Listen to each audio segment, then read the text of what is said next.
To my YouTube channel for today's art live stream. It's been way too long since I've last gotten to hop onto YouTube and do an art live stream. You can tell by how much longer my haircut, just to keep y'all updated on the COVID quarantine hair growth. So last time on Todd Nauck art live streams, we did the line art for this Magneto illustration on this X-Men #1 1963 facsimile sketch cover. So today, finally, we're going to drop some color on this. So I'll share with you some tips and tricks as I work here, and hopefully answer some of your questions if I can. And also let y'all know what I've been up to these past couple of months with projects and stuff that I'm working on. And so yeah, so let's flip the camera around. We'll start coloring. We'll start talking. We'll have a good time. So glad you're here. Let's get cracking.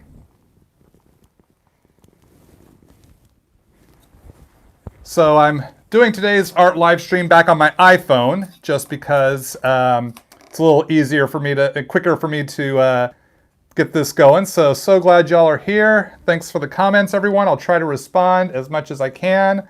Fortunately, I can't respond to every comment or question, but I'll do the best I can as I focus here on the art. Just have to readjust the rig. Please forgive my jostling of everything. Make sure we're securely in the thing. All right, there we go. So, I'm going to use some Copic sketch markers, and yeah, well, let's just start getting to work. I'll try to remember to call out the Copic codes while I color. So, this year is going to be exceptionally busy for me this year. I think I said this year too many times in that sentence. Start with some R27. Start getting some reds going. I am working on some projects for Marvel and for DC, working on some comic book projects. I've been doing a lot of covers of late, and now I've been offered some stories to work on. So the industry is looking up. No word on Gwen Stacy. I know a lot of people ask me, when is Marvel going to release the rest of Gwen Stacy, the Gwen Stacy series I was doing. Don't know yet. That is Marvel's decision when they want to finish that. So right now it's on pause, but I have not heard that the series has been shelved. So right now it's just on pause. So hopefully we'll hear something from Marvel someday about the rest of that series I was drawing.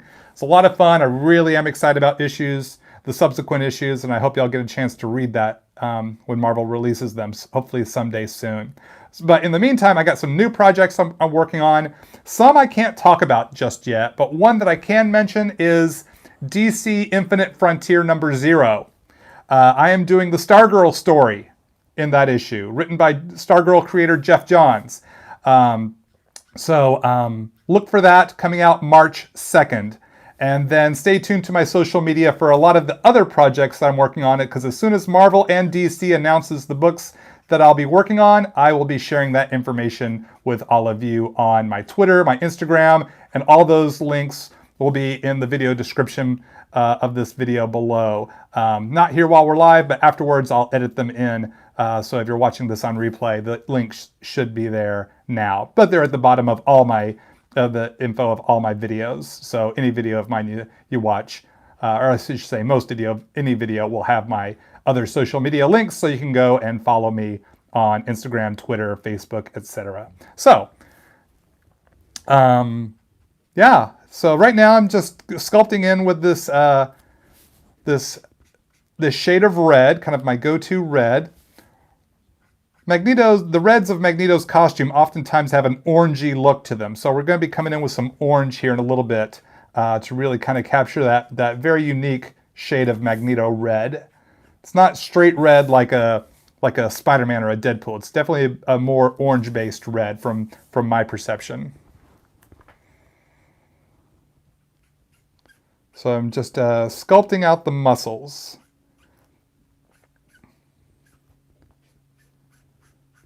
So considering the light source is probably most likely coming from above, I'm leaving the white open for where the light would be hitting. So I'm going to work from darker colors towards lighter colors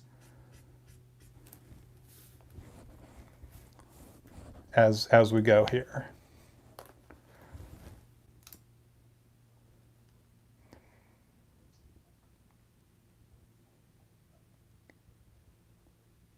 See, you're in the process of creating your own characters. Any advice that I can give you? That's the fun thing I think about creating your own characters is that the world's your oyster, Come in with some R24 now. It's a little bit lighter shade of red.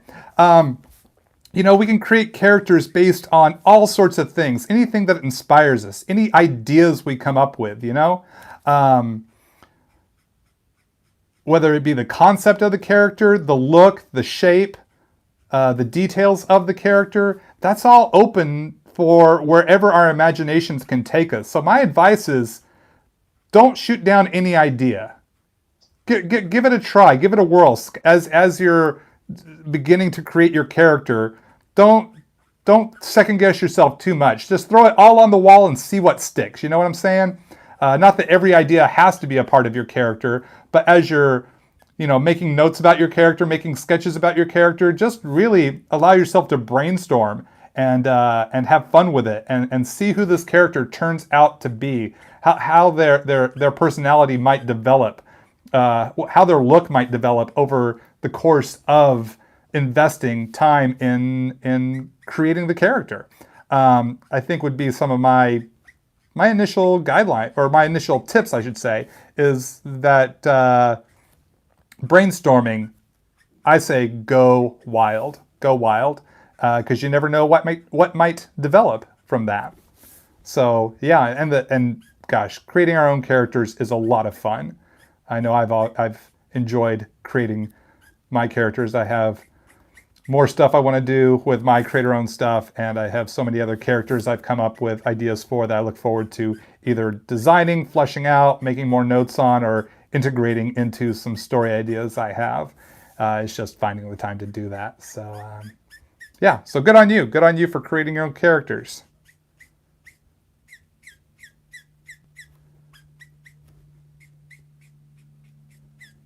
So I'm still considering the shape of these muscles and the light source where it hits and how it would shape that muscle. Each section, each plane, trying to create that roundedness.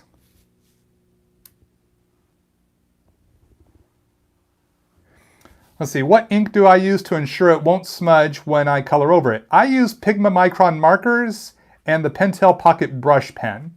There's still, so far, from my experience, there's no guarantee that anything is 100% smudge proof. When you move to the color stage, I have encountered smudging. When I color with the color, it kind of grabs hold of that black and pulls a black smudge. That still happens to me every now and again. But with the tools I use, the Pigma Micron pens or the Copic multiliners and the Pentel Pocket Brush Pen, I have not experienced that a lot. My probably one of my biggest recommendations is allowing the ink, the black ink, significant amount time to dry. Now this piece, I did the inks for this piece like 2 months ago. So the likelihood of any smudging happening here is probably very, very, very minimal. Not to say that it might not still happen. I still have to be cautious. But the likelihood is pretty minimal, I would think. So those are the inks that I use for when I do a Copic marker illustration, is multiliner, and then I filled in the black with Pentel Pocket Brush Pen. So hopefully that helps. All right, so that was a little R24 there, and now I'm going to come in with some orange to get that orangey red I was talking about earlier.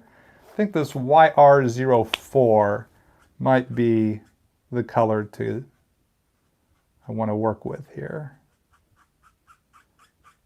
I'm just going to color over all of this red. Right now I'm leaving a white rim here around his helmet to make it a very shiny kind of highlight. Maybe pulling a little bit of the orange into that white area.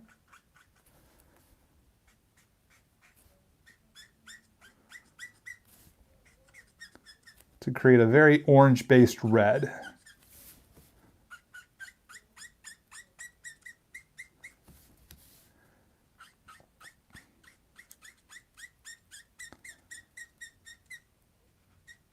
I think it gives them a nice fiery sort of look.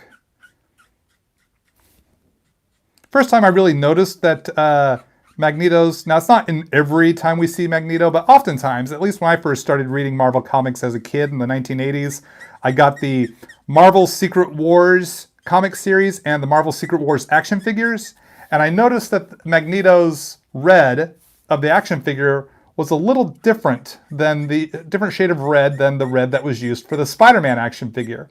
And that always just struck me as a kid. It's like, it's not, doesn't seem like it's exactly the same. Now, mind you, this was like 30 some odd years ago, but maybe it was the exact same red. But in my perception as a kid, and in the memory that I have from so long ago, I remember it being just a little bit different shade of red.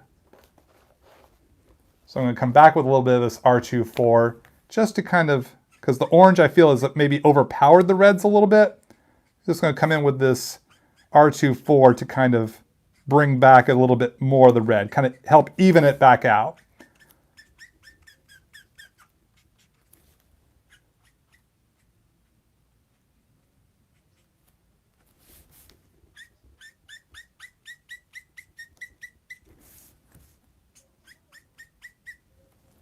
See if I can address any new questions or comments here.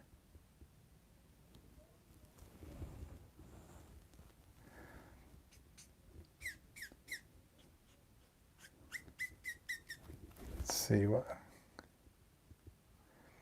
You can't wait to get the Todd Nauck Peter B. Parker action figure this week. That's right, Marvel Legends Peter B. Parker action figure is on the shelves. A lot of people have been posting their acquisition and tagging me in it. I actually ordered one of them from the Hasbro Pulse website, and mine won't even ship until February 2nd at the earliest. If I had I thought ordering from Hasbro Pulse would have gotten me my action figure before it got in the stores, so or at least around the same time. I didn't realize it would be this long, so I'm tempted to go to the store and get myself a Peter B off the Target shelf, and then let my other one show up to me in the mail. So yes. Now, gang, we're joking here. That's not an official Todd Nauck action figure, but since a lot of people have said Peter B. Parker and I share an uncanny resemblance, it's kind of been a running joke that it's a Todd Nauck action figure.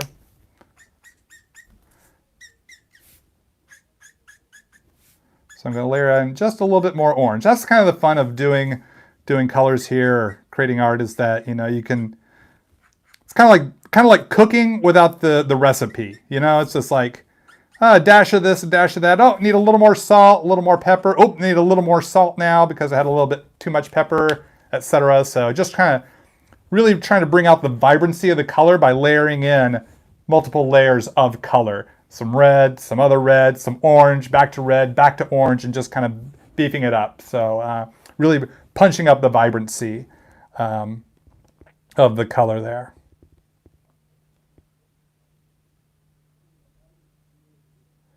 How long does it usually take me to draw a full comic book page? With layouts, pencils, inks, I average about a day and a half to do one full comic book page from the sketch layout to the finished inks. I would say roughly. Well, you know what? Let's color the face here on Magneto. Let's work in the skin tones here on the face. Going to be using some light skin tones. Got an E01 to start.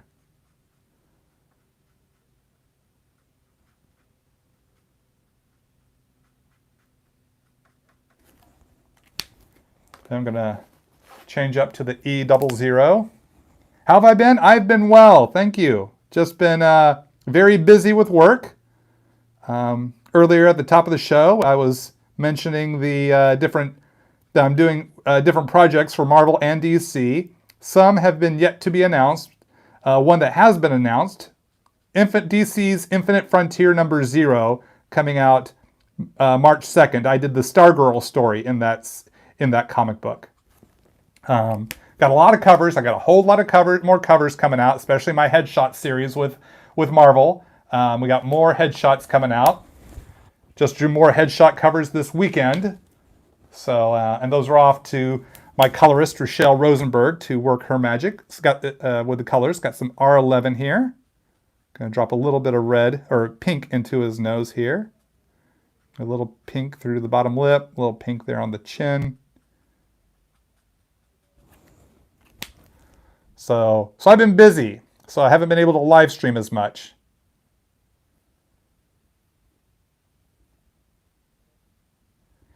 Any tips on cross-hatching? I have a video on my channel here called, look in the inking playlist. It's some inking exercises, and I address cross-hatching. And some of the kind of the tips that I have for what to think about when you do your cross-hatching. And essentially for me, my opinion is the cross-hatching should help show the volume and form of the shape that you're cross-hatching, as well as the lighting.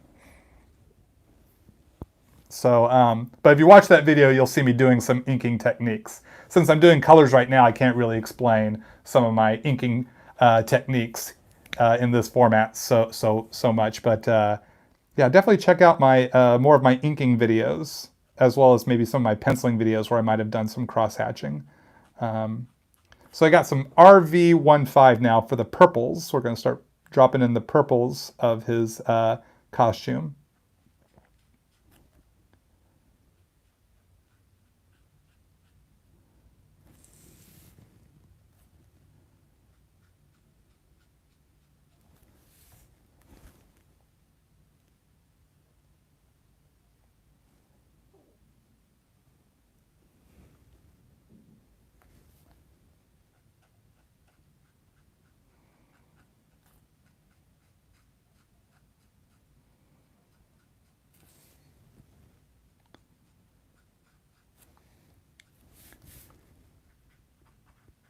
I'll be coming in, after I get all the base colors in, we'll be coming in with some gray tones for some shadows. So stick around for that.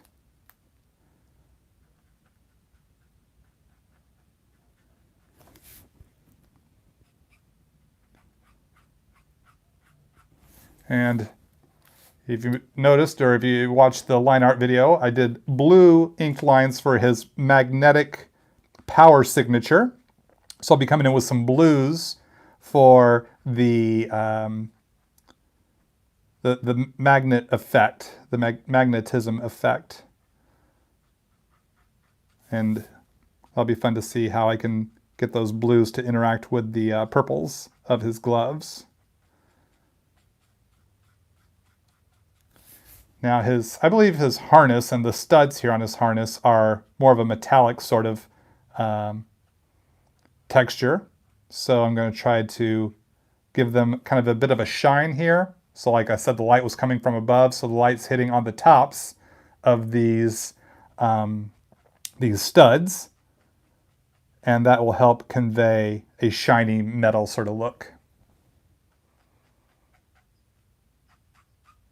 Really good to finally be back here on YouTube to get a chance to hang out with y'all and to draw and to chat.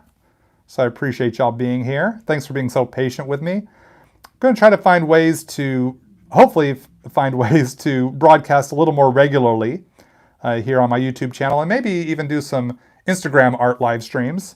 It all just depends on how I can work that into my comic book work schedule. Drawing comic books is a very full-time sort of thing. And so it takes up a lot of my work day. It's very, it was easy to do a lot of art live streams during the beginning of the quarantine when the industry was on pause. I had a lot of the free time. But now that I'm kind of back to work, the free time is a bit more sparse. But I'm going to try to find ways to keep the art live stream content flowing to some degree. Maybe it won't be as finished pieces. Maybe I'll just be doing more kind of quick sketches as a thought. Maybe like quick pencil sketches every now and again. And then we'll kind of go from there, see if, maybe those will turn into some maybe I'll do a pencil sketch that I like so much I want to drop in the inks or whatnot. So it'll be very fluid right now. It's just things I'm kind of brainstorming. How can I stay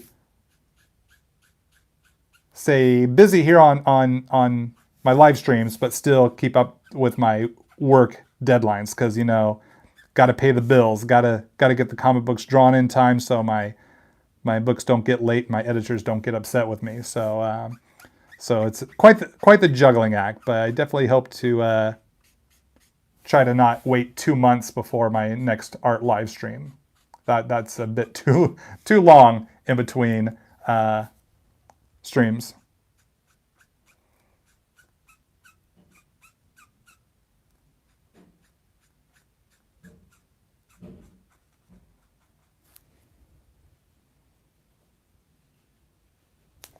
See, are there any new questions that popped up?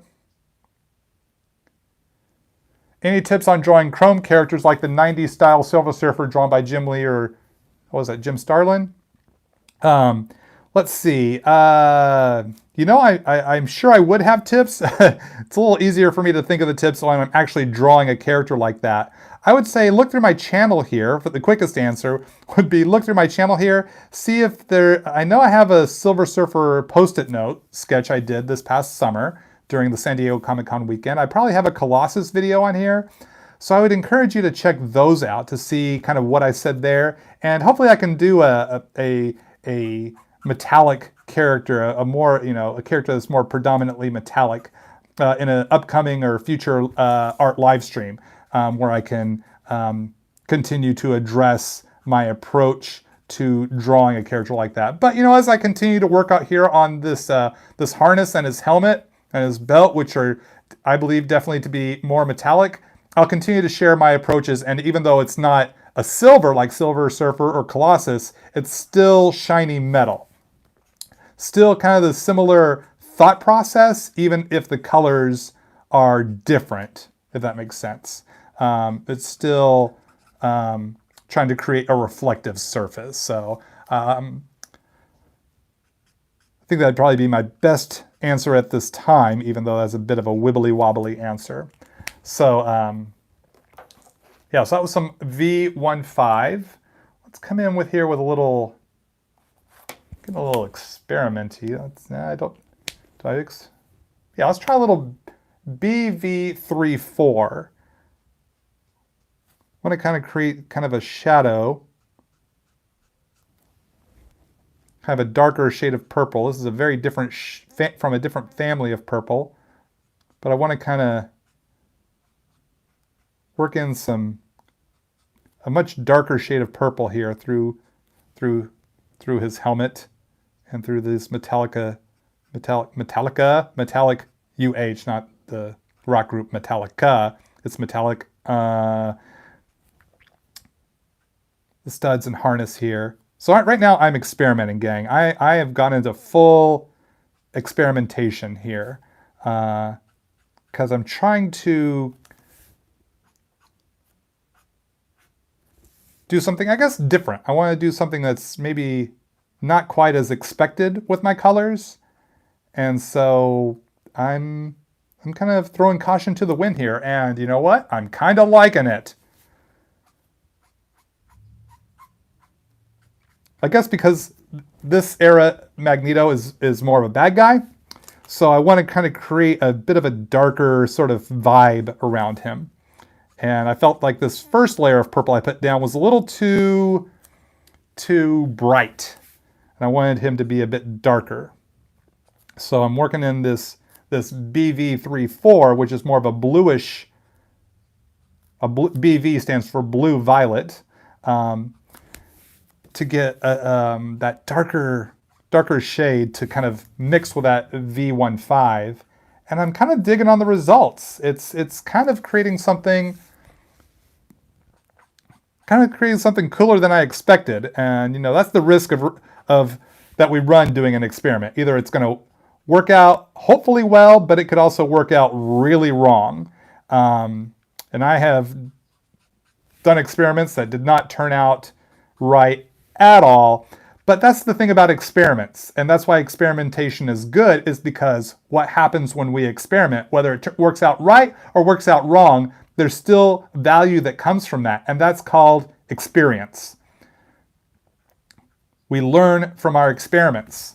So we have to run the risk of, I might ruin this illustration, but the reward is just as great as what could be perceived as the failure. Even if I fail, well, then I learn, don't do that again, but I might do that again for a different technique or process or texture or vibe. So, so there's always something that can be learned.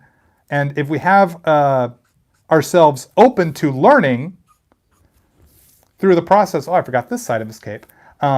Should do it the same way I did the other parts of his purple. Back to the V15. And then I'll come back with the BV34. If we're open to learning, then really even the mistakes still have value. And that's what I'm looking for is, am I coming away with value, if that makes sense. So yeah, I'm digging it. What do y'all think about these purples? Working, not working? What are your thoughts? All right, now I need to work some purple here into these open areas here, some lighter shades of purple. You know what, that shade of purple is too light. I gotta go digging into my overflow collection of Copics and see if I can find one of my other shades of purple that might be better. And I think this is the one. Ooh, oh, is this purple and that purple? Got some new purples here that are not part of my regular travel set of markers that are like my go-tos. So I sometimes forget I have these and I can experiment with them. So I got this V12, which is part of the V15 family. That's definitely a lighter shade. In fact, let's not run the risk of smudging that up. Let's see what this V22. That's pretty cool. I like that. Got the V25. Same family as V22. That's actually pretty cool. I could see using that. V28. So I got some V2 families. All right. Of course, then there's my regular go-to V04, which is very bright. Maybe too bright, which has made me hesitant. And the V06, a little bit more of a magenta. So I got some stuff to experiment with. Right now I'm going to try the V12. Because if I don't like it, it's so light that maybe I can just color over it.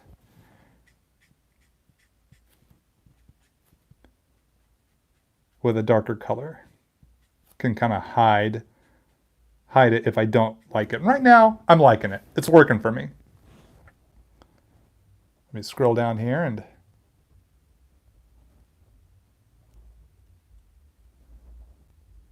purples are working. It's working nice. Okay, glad to see that y'all are on board with these shades of purple as well. Thanks for the input.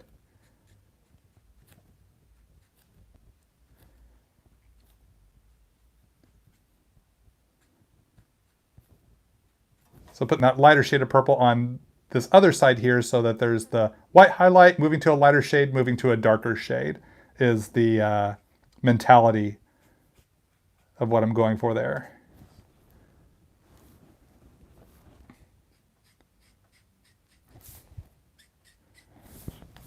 So since his body kind of is bent over his belt here, wouldn't have as bright of a white highlight there.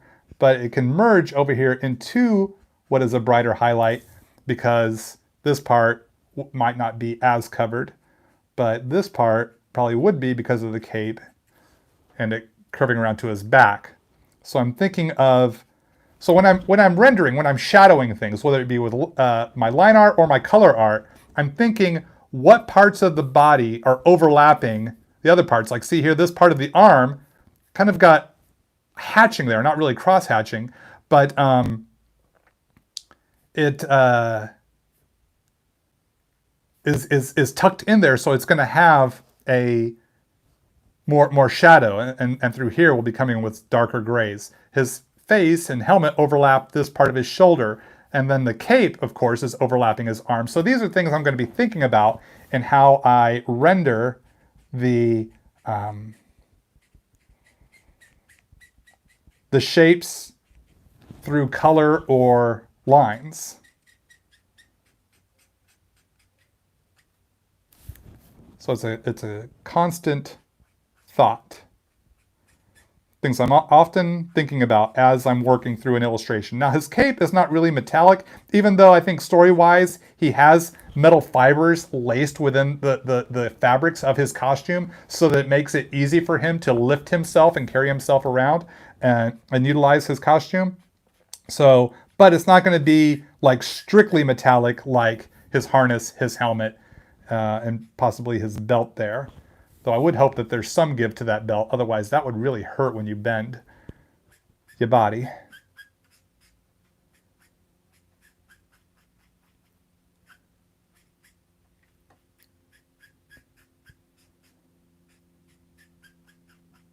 So I'm leaving the white parts open here because we're going to have some blue coalescing around his hand. I'm going to want to put some reflected blue here in his hand to show his hands are kind of charged up, even though it might not necessarily technically be a light source, that he's generating light with his magnetic powers, but it is sort of this kind of, I don't know, energy that is building around his hands that we can see as the reader or the viewer. But in his world, where he's living, on his side of this two-dimensional window, maybe the blue isn't technically visible. Well, it might be visible to him because of his control of the magnetic spectrum. He can probably see things on a magnetic level, but maybe Colossus or Wolverine can't. I bet you Wolverine can smell the magnetic. I'll give him that. I'll give you that, Wolverine. You can probably smell the magnetic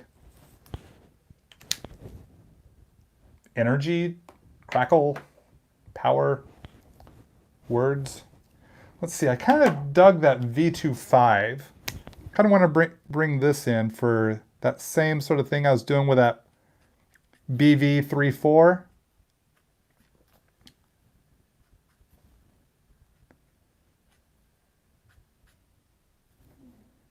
Just kind of,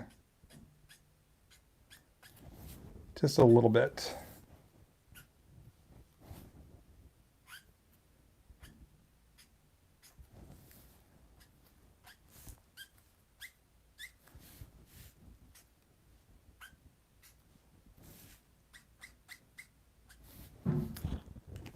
You know what, there was that V04 that I felt was too bright.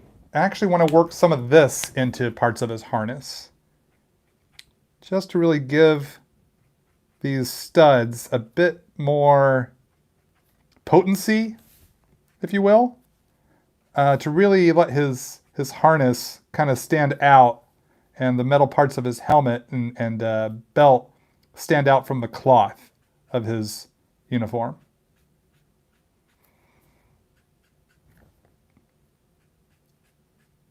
So again, I'm experimenting again, guys and gals. I'm in Experiment Town.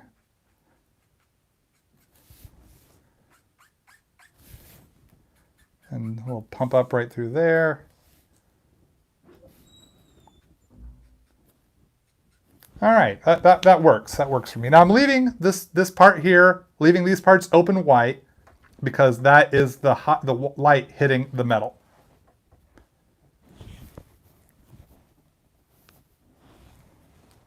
Let's see, what colors would I use for a speed trail behind the Flash? You know, I'm not quite sure. Probably, if he's red, then I'm probably going to use lighter shades of red or maybe oranges and lighter shades of yellow to pull behind him. I'd probably also try to use, like I used this color blue for Magneto's energy signature, I'd probably use red microns or dark red microns to create the speed line behind him if I was doing a Copic marker illustration. That would probably be something I would choose to do.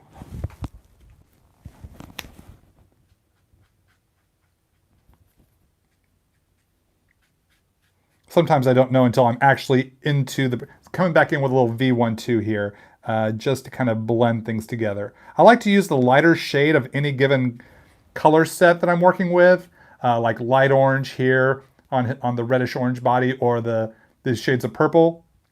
My V12 is the lightest shade I've been using here. I like to use the lightest shade as a color blender to smooth all the colors out. I don't like using the colorless blender for doing things like this because I feel it just doesn't. I feel it kind of robs the vibrancy of the colors, and I want to keep things vibrant. I feel that the colorless blender, while I still have a colorless blender and I use the colorless blender, I use it more for specific techniques or textures that I want to create, like raindrops or something like that, or energy signature. I might use that then, but I don't use it to blend all the colors together. I don't like the way that looks. But I do use the lightest shade of whatever color family I'm using to create to create that blending effect is what I'm trying to say. Now some B02. Let's work on the energy signature. So I'm going to start with some B02. Just going to kind of follow more along the lines of the line art here. And just kind of create this kind of rippling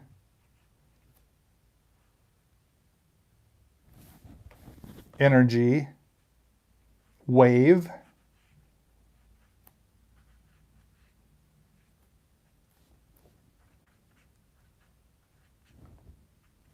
Leaving some open, a lot of open spots here for lighter shades of blue to come in, as well as leaving things, maybe leave some white in here as well.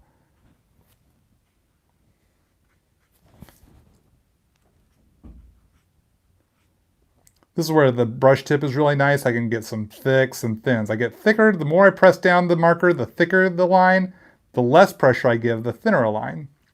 So I can kind of create this blippy, bloopy sort of texture with the line. You missed the live stream? No, not at all. You are here for the live stream. Yeah, you'll have to go back and watch the beginning of the live stream, but you are here watching live.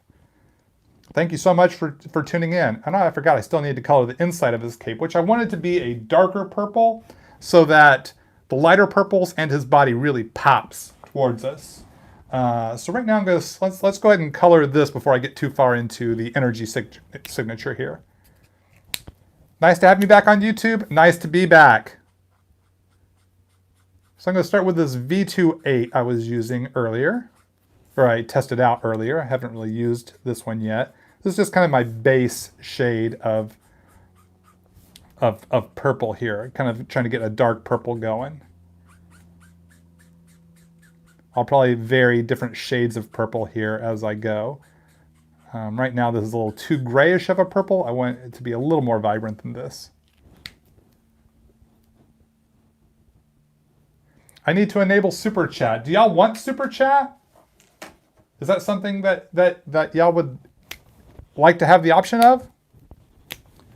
Who am I rooting for in the Super Bowl? Oh man, I'm so excited for the Super Bowl. I'm rooting for the Chiefs. Because I'm a fan of Patrick Mahomes. He and I both grew up in the East Texas area, though I had left long before, he probably, I guess, He's 25 years old, and I moved to California in 1994. So yeah, I had moved away before he was even born. Probably about a year or two before he was born. But I know he's from the East Texas area, and I spent time growing up around the East Texas area. So he's kind of like my hometown hero. So he's my hometown hero. So I got to root for the local boy and the local kid done good in the Super Bowl here. But it should be exciting because Tom Brady is no slouch. I mean, he's got the most Super Bowl wins. So, oh, you're from San Antonio, right on. I'm mostly from the Dallas area, but I also spent time in the East Texas area, more towards like Tyler, Nacogdoches, Lake Palestine, all around that area there, bouncing all around. So Longview, all that. Probably names of towns y'all never heard of. Patrick Mahomes is from a town called White House, and I definitely know where White House is. Never lived in White House, but I lived near White House. So, but White House is near Tyler. Tyler would have been the one big marker near us. Have I ever tried Ohuhu markers? I have not tried Ohuhu markers. I've heard of Ohuhu. Hopefully I'm saying that name right. Coming in with a little V15 now, which is very similar to the base purple I was using there before. So I've heard of Ohuhu, have not used Ohuhu. But I do like, apparently I like saying Ohuhu. And like I said, I hope I'm pronouncing that right because I've only ever read it. No one has ever said to me, have you tried this brand of marker, like verbally? No one's ever said that to me. So I am hoping I am saying that correctly. But I've definitely heard of them, have not used them. Have I made that point clear? Feel like I'm belaboring a point there. Have I ever tried Spectrum Noir? No, I have not tried Spectrum Noir. I hadn't even heard of Spectrum Noir. That's a brand new name for me. This is the first I'm hearing of Spectrum Noir. Have I ever had problems in the past with drawing in public? How did I get over that? Great question. Great question. Definitely something I have experienced as a youth. Hated to have people watch me draw in public. If I was drawing in school, I was drawing out somewhere where there was, people around, I would hunch over my sketchbook or my drawing so that people couldn't see what I'm drawing. I was very private. Just did not like for people to watch me draw. Going to art school kind of helped me start to get over that because we were all drawing in class and that's the nature of it. I also took art classes in high school and that kind of helped me kind of move away from that feeling. But it was always still there. What changed for me? This is where things kind of took a turn. I'm going to come in with some BV11 to kind of tamp down that V15 and V12. So what helped me kind of there was one big moment that helped me overcome that. And I remember it like it was yesterday. It was such a pivotal time for me. So I had just been hired by Rob Liefeld, the guy who created Deadpool, to work at his Extreme Studios comic book studio back in the early days of Image Comics. I was one of the young artists he found at that time. And I remember being I'm going to come in with some B01 now, being at Rob's booth, his Extreme Studios booth at the Image Comics booth at the 1994 San Diego Comic Con. And it was crazy. Image Comics was, super huge. And, everybody was wanting to meet either Todd McFarlane or Jim Lee or Rob Liefeld or all this new young guys like J. Scott Campbell and Brett Booth and David Finch and the Extreme Studio guys. And, and even, no one really knew who I was yet because I was so brand new and my first comic was debuted there at, my first Extreme comic was debuted there at San Diego Comic Con. It was Bad Rockin' Company #1. So people were kind of just learning who I was. So I didn't really have a big fan base yet or anything. But we were doing sketches at the booth. And so someone comes up to me and asks me for a sketch. And it's like, and I remember having this feeling of like, I've got to draw in public. Oh my gosh, I've got to draw in front of this person. I started to have a little personal freak out. And which only probably happened for just a quick moment, but it felt like an eternity to me. And I was like, I've got to draw for this person. Oh crud! They're gonna have to, they're gonna watch me draw. Here's where the change happened. It's like, okay. So in my head, I thought this is like a high dive. Either I jump off this high diving board and I'll always be able to jump off the high dive board, or I climb down the ladder and I don't jump off the high dive. I don't draw the sketch for this person. If I do this, I will never be able to draw in front of a person here at a convention. Or it'll be very difficult for me to overcome stepping down or stepping away from this if I turn them down. So it's like, you know what? I'm a pro. This is what pros do. Look at all these other artists here at the booth doing sketches. I need this. I'm a part of the crew. So I've got to come alive. I've got to step up. So I said, sure. Took their little, sketchbook and started drawing. It was like, which character do you like? I think they wanted Bad Rock because that was the character I was being associated with. And so I was like, okay.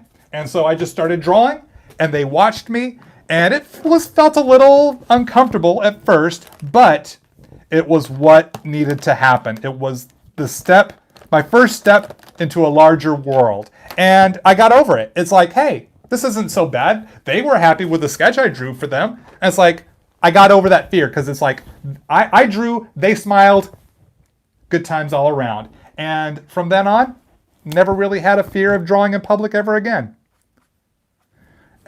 Using some B00. And I've done things like draw on the Marvel stage at San Diego Comic-Con and New York Comic-Con in front of like an entire crowd of fans on Marvel's Livestream, San Diego Livestream. So that's pretty overwhelming. But you know what? It's like, hey, I'm practiced at this. Drawing in public is what I do. So, or what I've done for the past many years. So hopefully this story encourages you that, you know what? Why do we get afraid of drawing in public? For me, from my experience, and this might be what strikes a chord with you, is the fear of rejection. B01, gonna come in and put some blue in his gloves here. It's the fear of people might say this sucks. People might say this is bad, and then they'll think I'm bad, and it'll be embarrassing, and I don't know if I can handle that. I think those were the feelings I was having at that time. So when I drew for that person and they smiled and said thank you, it was like, oh, they didn't reject me. They didn't reject the art that I produced. They were happy with what I did for them, and they were appreciative. So I think that helped me get over that fear, because for me it was a fear of rejection, and I was terrified of being rejected or being told your art is bad. Jim Lee's right over there. How come you're not as good as him? And my answer would be, well, he has more experience and a different set of training than I do. And but it's like, give me time. Hopefully maybe I won't get at Jim Lee level, but hopefully I'll get better. I think I've gotten better. If you've seen my artwork from 1994 to what I'm doing today, hopefully you've seen a growth in my skills and style. So like I said, I was hoping this story is a benefit to you or any other young artist or up-and-coming artist or aspiring artist that might feel or struggle with the same thing, is that fear of rejection. It's a natural thought and feeling for any person, no matter whether you're an artist or not. It's like, no one likes to be rejected. You get afraid of maybe asking a person out on a date because they might reject you. Totally know that feeling as well. That's okay. That's a normal human feeling. And you're going to be okay. You're going to get through it. I'm thankful that I had the moment in that moment when that person asked me to draw for them, that moment of clarity of either I'm going to rise to the challenge or I'm going to shy away. And if I shy away, that's not going to be helpful to me. And by the grace of God, somehow that idea came to mind and helped me navigate towards a winning result there. It was a good experience. And so see here, we got the blue in his hands here, so it kind of gives that magnetic glow around his hands was what I was shooting for there. And I'm kind of digging it. It's kind of a fun texture to see there. So yeah, I think I've I've belabored this story ad nauseum there. So thank you for letting me share that story. Yeah, let's continue here. Let's see if there are any other questions. Let's see. You think I'm pretty much on the level of Arthur Adams. You've been following me for a long time. Well, thank you so much for saying that. Arthur Adams is one of my biggest, earliest, and continues to be one of my biggest influences as a young artist, and continues to be an inspiration to me.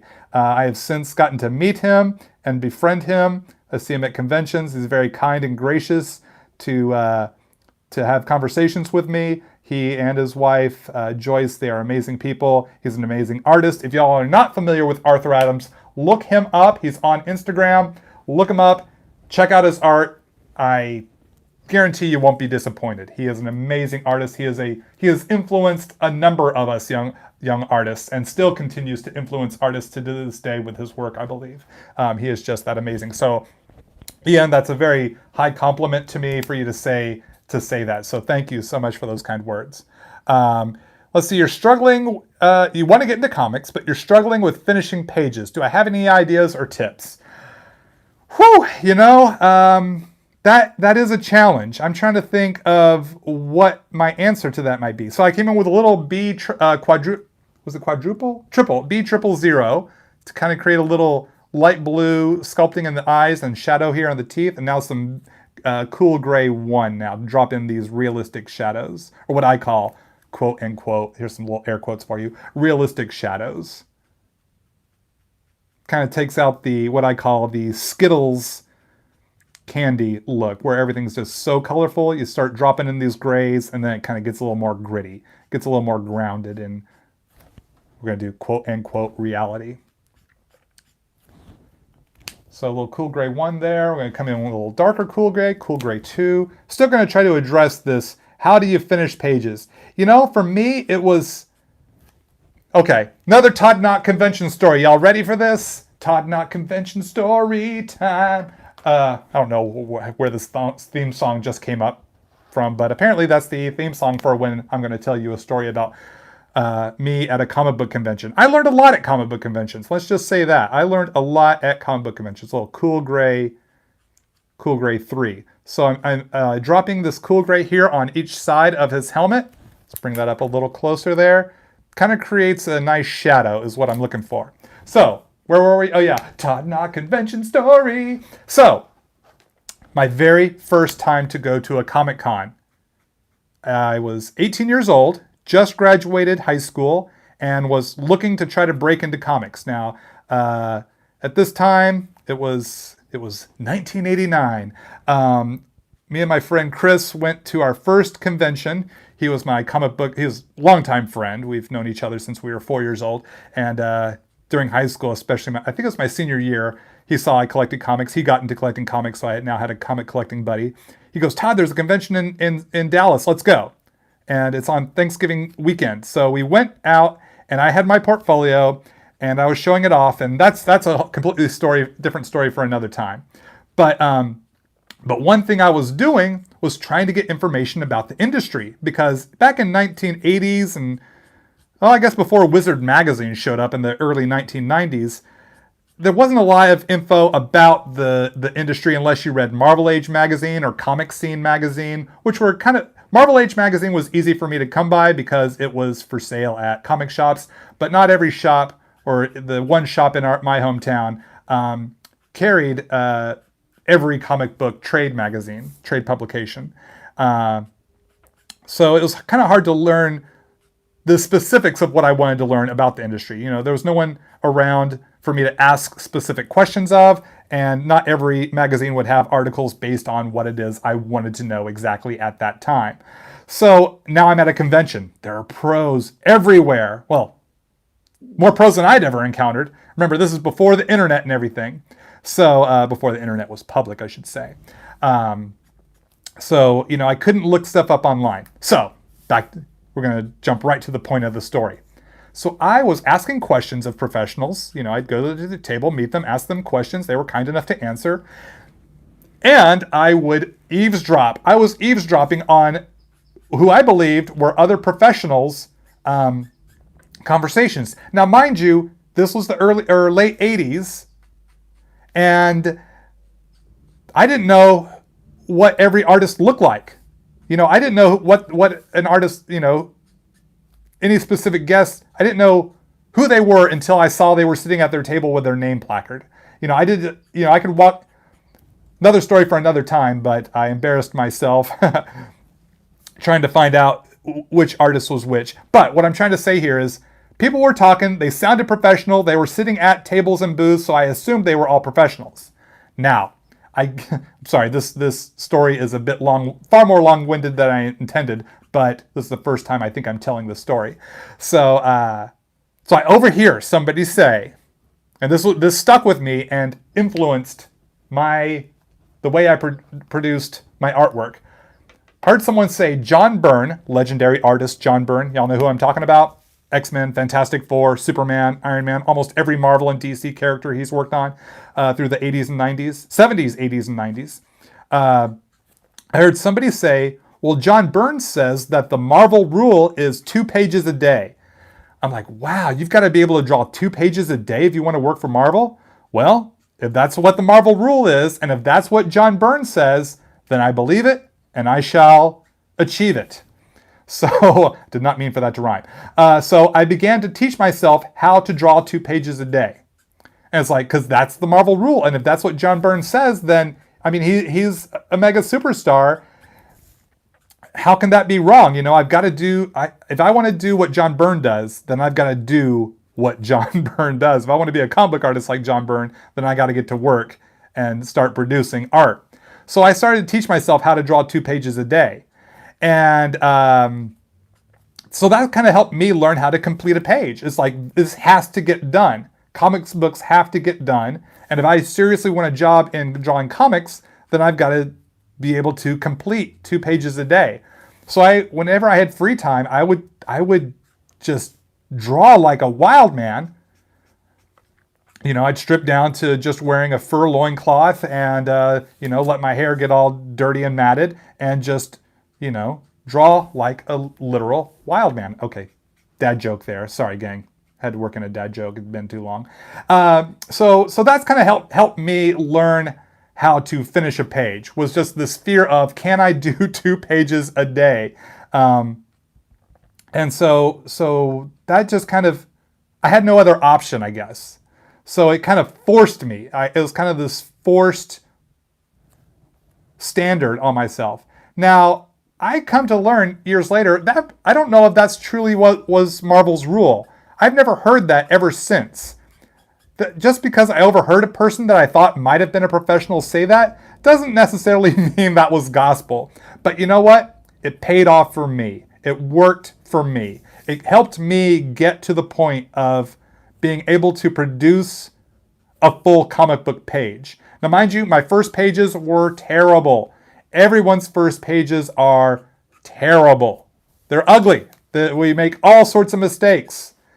Hopefully someday I can find some of my early sample pages and show them to y'all so you can see how just rough and ragged those first pages were. But you know what? We all have to make mistakes so that we can learn from our mistakes so we can get better. So, but that's what I did. So as far as your situation, I wish I had, I hope this story helps you, I guess ultimately is what I want to say here. I hope it encourages you to hopefully try. I know that when I did get hired and I was starting to work for Rob Liefeld at Extreme Studios, and I came in and it's like, okay, I know how to do 2 pages a day. And it's like, okay, time to get to work. Okay, I remember first day, it's like, let's go. Where's my script? Where's my artboard? And let's get drawn. And Rob was like, oh my gosh, this kid's a machine. This book is late, give it to Todd. This book is late, give it to Todd. This book is late, give it to Todd. I did a lot of work those first 2 years. And I had a lot to learn. Let me tell you, it was like being thrown into the deep end of the pool and they just said, start swimming. Definitely had a lot to learn. And there were lots of lessons I learned throughout the course of my career. And, you know, not just from my youth trying to break in. It's, for me, my life has been on the job training. That's the way I've looked at my life, no matter what it is. It's like, I guess I subscribe to the Indiana Jones of theory of life. You know what? I just make it up as I go along. Whether it be starting up a YouTube channel and doing art videos, or creating my own characters and stories, or, you know, trying to be a professional comic book artist, which I've been doing for a lot of years now. Not just trying it, I'm actually doing it. There's been a lot to learn over the course of that, and I'm sure I'll have more stories for y'all for other videos. Just never know which stories I'll end up telling. Oh my gosh, my Texas accent almost came out there. I almost said tailing. Yeah,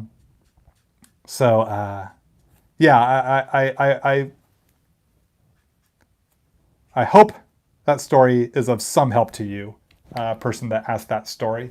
Let's see. Now I want to come. That was a lot of cool gray 4 there. Now I want to come in with a little cool gray 5, a little bit of a darker shade. just for some of those little deeper, darker areas.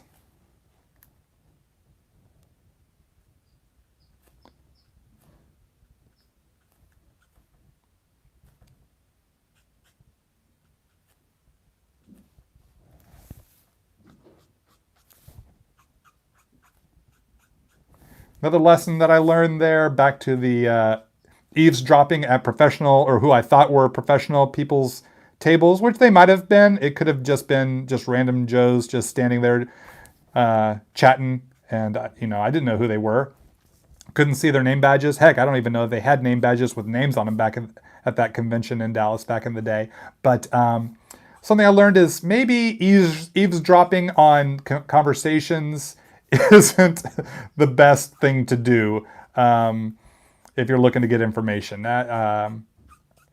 It's just you're standing, you're waiting in line, you hear people talking, you can't help but hear, and it sounded like stuff I wanted to know. So definitely lesson learned there. Who knows if I got actual legit information or not, but you know what? I utilized it to my benefit, I guess is what I'm saying there. But yes, do be careful. Do be careful when listening to conversations in line. Maybe we're not always getting the full story or full context of a conversation if we're not a part of that conversation. So that's definitely a lesson learned, and I think I would handle differently if I were in that situation again. But 18 years old, learning how to do life, you make mistakes, but you learn from your mistakes, you move on, and try not to repeat those mistakes. So yeah, I'm coming in with this cool gray 5 just for those darker areas there. I'm really liking how these studs are popping off of his harness here. And so now let's put a little bit of a color here in the background, just to give him a little pop off the page. Not going to do anything major, but just a little something. Don't want to go too dark or too heavy. Maybe some neutral gray might be nice here. Let's try a neutral 2 to start off with. Just kind of do this amorphous sort of fade and wash. I call it a wash, even though it's not really a wash, but that's what I would do if it were watercolors. It would be more of a wash. This is just kind of going to just create a nebulous shape.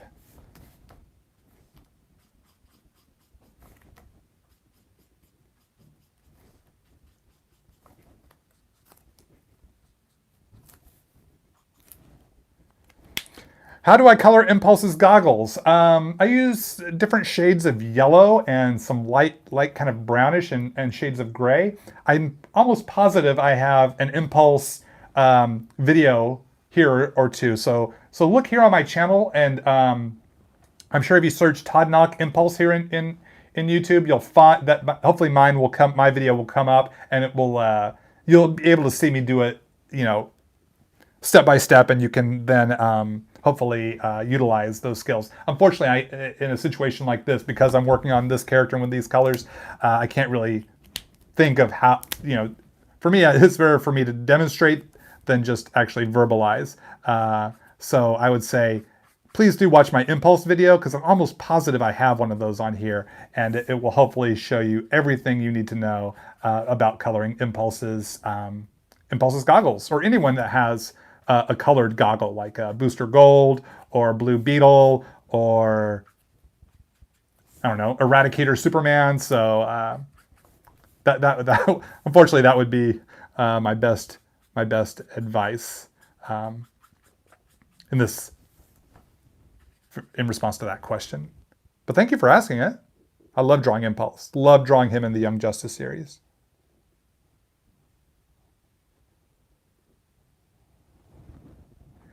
How do I know where to ink on the body, like for the shadows? Definitely go back and watch this video, because I'll probably explain that more. But much like what I'm doing here with the colors, is I consider the light source.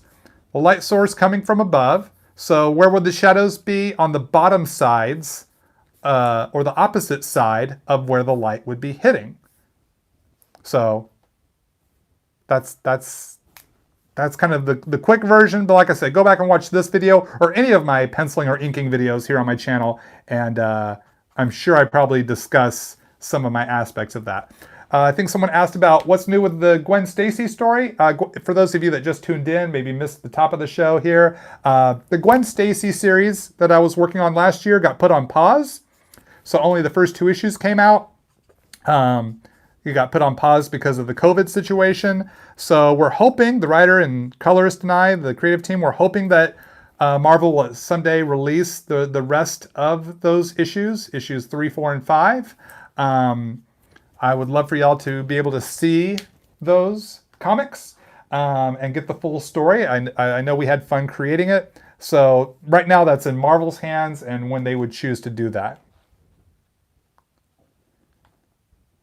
Let's see. I saw that latest question here. Where did it come back? Come back question. I want to read you. Do I prefer coloring my own art, or am I okay with a colorist freeing your time to paint more? I like coloring like this, doing Copic and watercolor commission style pieces. But when it comes to the comic books, I love working with my colorist Rochelle Rosenberg, or like on the DC work I've been doing lately. I've been working with Hi-Fi, like my Booster Gold story and the Very Merry DC Universe, Very Merry, what was it called? The DC Universe holiday special that came out.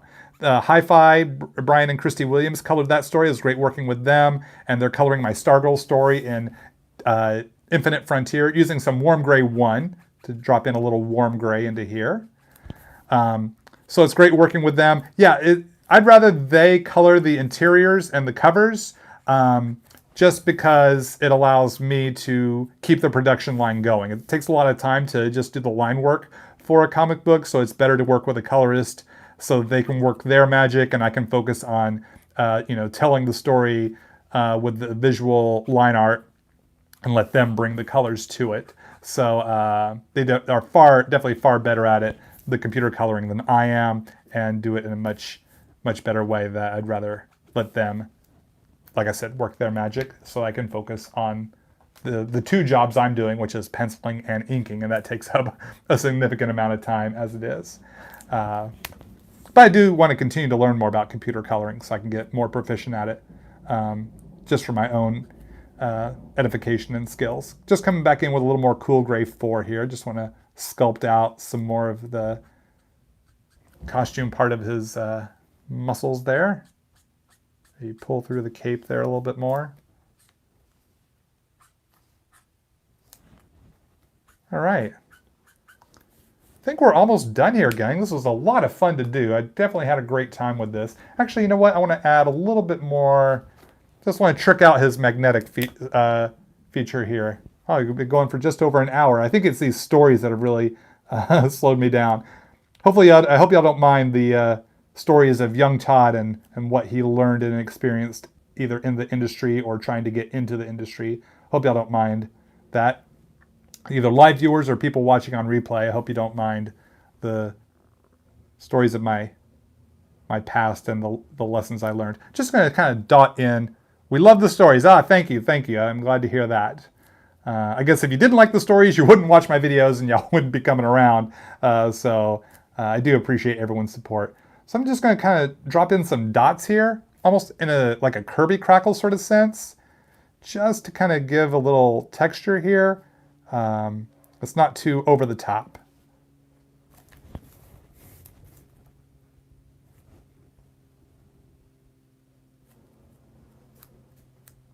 Come for the art, stay for the stories. Yes, maybe that's how I should advertise the channel. Have I ever drawn Spawn? Yes, I have a 3-part video series here on my YouTube channel. Absolutely, I have a pencil, ink, and color video where I draw Spawn, so do check that out.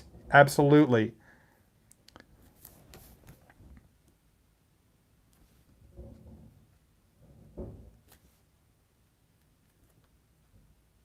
Definitely have drawn Spawn. I also drew him professionally. I've only drawn him once, and that was in the last issue of Bad Rocking Company, of the 6-issue miniseries I did for for Rob Liefeld. So I have gotten to draw Spawn professionally as well. You know what? I want to put a little bit of this blue. I'm going to just put a little bit of this glow into his harness here and into his helmet.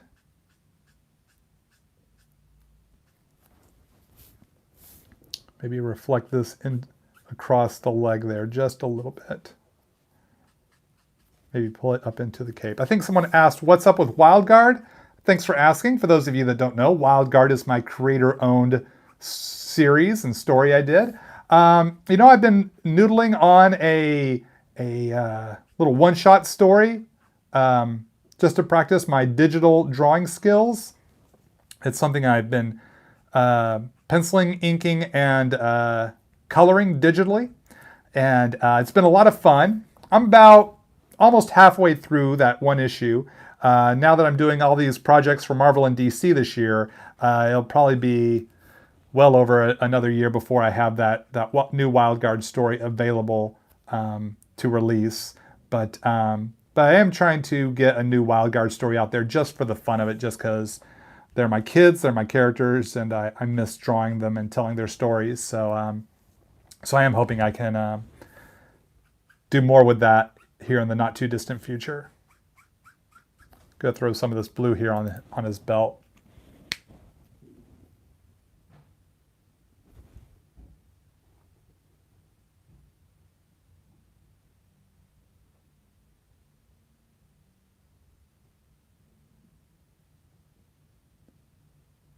Let's see, are most colorist artists, or do they choose to ink because they can't draw that good? Whoops.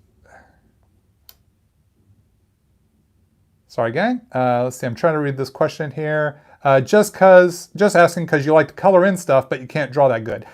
Inking is inking is the black lines. Coloring is technically not inking. Just want to make sure you understand that. You know, there are all sorts of different colorists that have different artistic abilities. So I say, if you like to color, learn color theory, learn how to light, shade, and create visually. I mean, as a colorist, you need to be able to sculpt out the muscles, be able to make things look three-dimensional. So some art knowledge will come into play because coloring is art.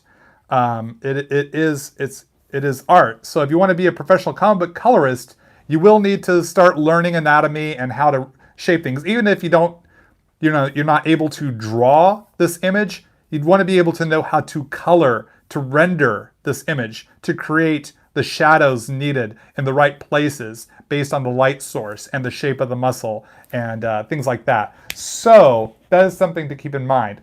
But yeah, I know colorists that are artists, and I'm sure there are colorists out there that are not necessarily traditional comic book artists, but they know their color skills, if I can say that.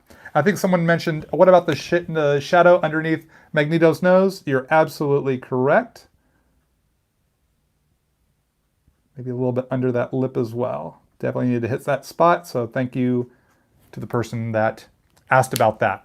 Appreciate that. I didn't want to forget to. So that was a little cool grade 2 there.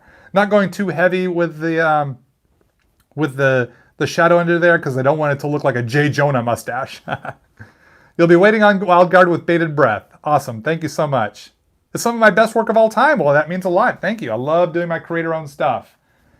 I mean, I love drawing Spider-Man and X-Men and all the other types of Marvel and DC characters, Young Justice, Teen Titans, all that stuff as well. Love, love, love doing that. But there's just something about creating your own characters, and especially knowing that there's an audience that wants to read my creator-owned character stuff really is definitely an honor. So thank you. Thank you, thank you. Okay, I think there's one other little trick I wanted to do. Sorry this video is running as long as it is. I appreciate y'all hanging out. Thank you so much. I want to take my not my jelly roll, my Uniball Signo. Oops, let's turn around so you can actually read the logo there. My Uniball Signo white gel pen. I want to come in here and I want to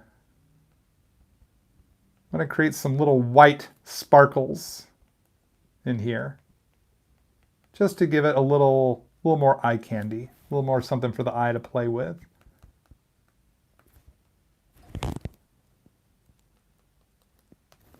Just kind of like some little magnetic sparks. Maybe drop in a little white highlight here on his the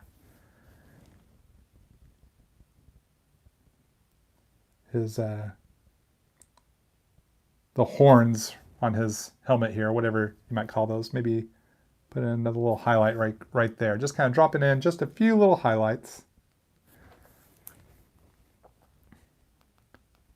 Magnetic sparkles on this hand too. Not overdoing it, but just trying to give a little something.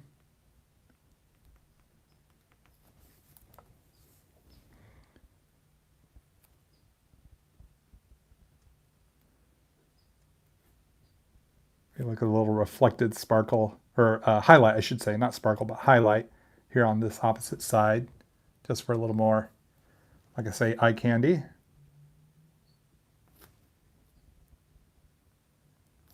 Right there on his belt. Just gives a little something, just a little something.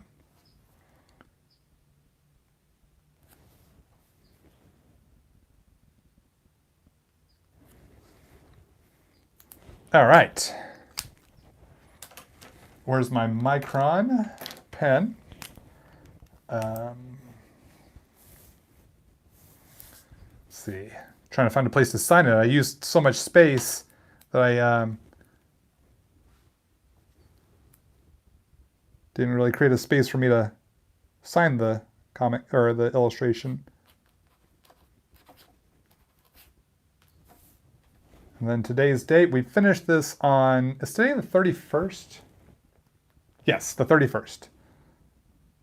31st January 2021.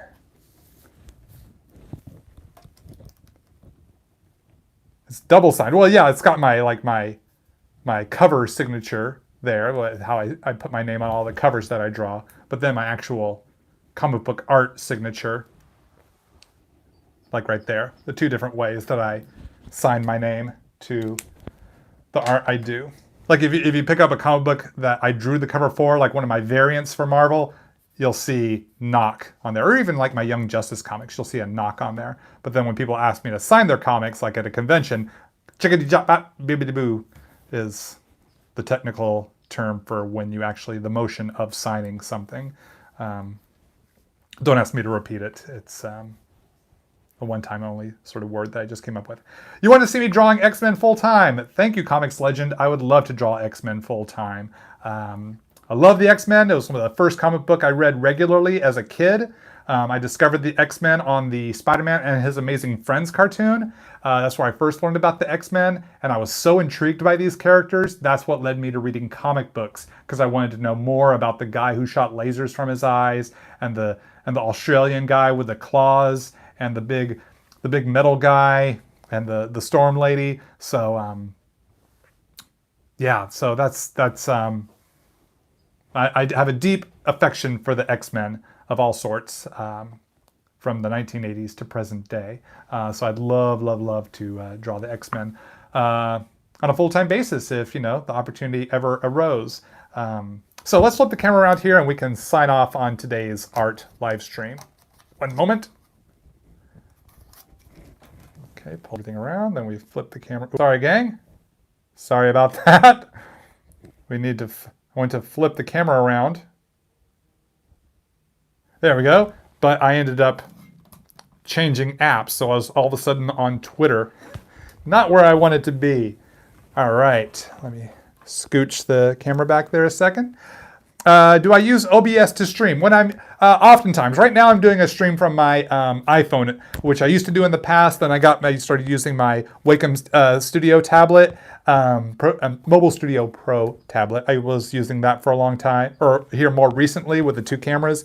But to be honest, I didn't want to take the time to set up the whole rig. Like here's my microphone, my Blue Yeti mic for when I when I do the OBS streaming.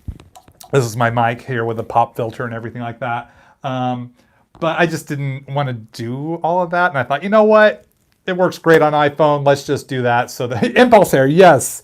Yes, I'm giving an Impulse a run for his money as far as the hair growth here. It's man, I've never had my hair this long. Gang, it's nuts. It's crazy. I actually cannot wait to get my hair cut when it's safe to, go and do something like that. So we'll see how long this can go. Right now we're at 10 months. This is 10 months growth, gang. It's definitely can I take my hat off? Sure. Here's the full, well, I got a bit hat head. but look at my gray streak here. Look at that. That's full on rogue right there. So this is COVID madness right here. Crazy hair for a crazy time, like Phil Kogan from Amazing Race says on the CBS app thing. So it's I'm gonna put this away. This is why I wear the cap, so that I can keep the hair out of my face while I draw. Otherwise, I got hair falling down into my face. I wake up in the middle of the night, I got hair all over my face, which I'm not used to. It's just like I got to pull the hair back. So definitely looking forward to getting a haircut, but it's kind of fun to see this experiment here. What's going on? My wife has threatened to cut my hair. She's never cut hair before, but she is totally intrigued on trying to cut my hair. So we're tempted to get a pair of clippers. I say, give me the Thor Ragnarok. Just go in there and, Viking it up. Just, leave it long on the top, shave off the sides, put a few gacks in it like Ragnarok, and let's do something crazy like that. So maybe one day we'll do something like that. She says if we do it, we have to put it up on your YouTube channel. So we'll see. We'll see. Maybe if I hit 100,000 followers, subscribers here on my YouTube channel, we will maybe let my wife cut my hair. But we got a long way to 100,000 followers or subscribers, but who knows? Gang, thanks so much for hanging out. I will have a shot of Magneto here up on my social media. So do join me on Instagram, Twitter, Facebook. Just look me up at Todd Nauck on Twitter, at Todd Nauck on Instagram, or search Art of Todd Nauck on Facebook. So gang, thanks so much for hanging out. So good to meet up with y'all again. And hopefully I'll be doing another art live stream here sooner than later. Thanks for being so patient and gracious with me. It means the world. Thank you for your understanding. Y'all are awesome. And I'll see you again real soon. Have a great weekend and also have a blessed week. I'm Todd Nauck. Keep on drawing. Keep having fun. Take care.